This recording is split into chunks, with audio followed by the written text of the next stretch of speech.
बुझा अहाँ सब गोटे के प्रणाम करे छी। आई हम एकटा बेटा विवाह बरियाती गावा जा रहल छी। अहाँ सबके पसंद आयत तो हमर चैनल चुलबुल झा के लाइक शेयर एंड सब्सक्राइब कर देवे। माली जे सुतल कोठा के ऊपर, मालिन बेटी सुतो दरबार, हे माली जे सुतए कोठा के ऊपर, मालिन बेटी सुतो दरबार, है दौड़ा गेलखिना दुल्हा रामचंद्र दुल्हा, मौरी दिया न बनाए, हे दौड़ल गेलखिना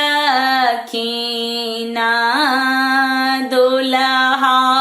दुलरुआ, मौरी दिया न बनाए, हे अरसी मालिनिया मालिन तो हूँ बना बिहा, झलकैत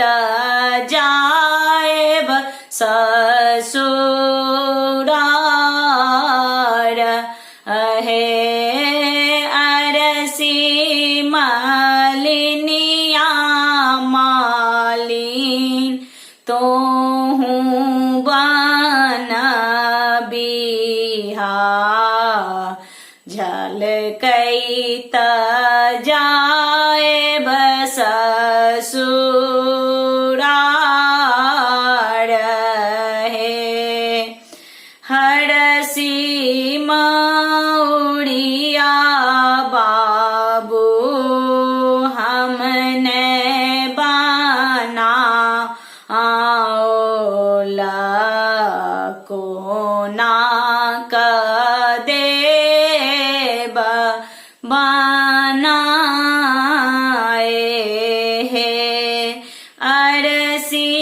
मौरिया बाबू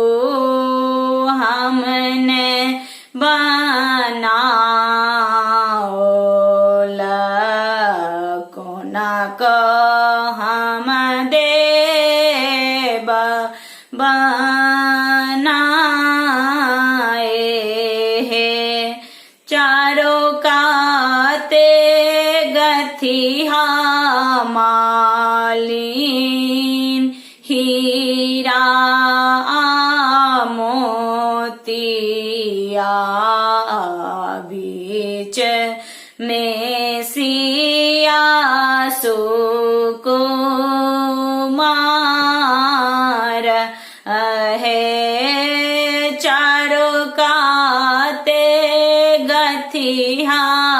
मालिन हीरा मोतिया, बीच में सिया सुकुमार, है एते दीन बुझलऊं बाबू राजा जी के बेटवा, आई बुझै छी दशरथ लाल, एते दीन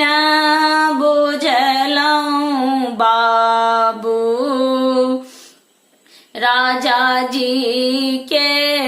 बेटबा आई बुझाई छी दशरथ लाल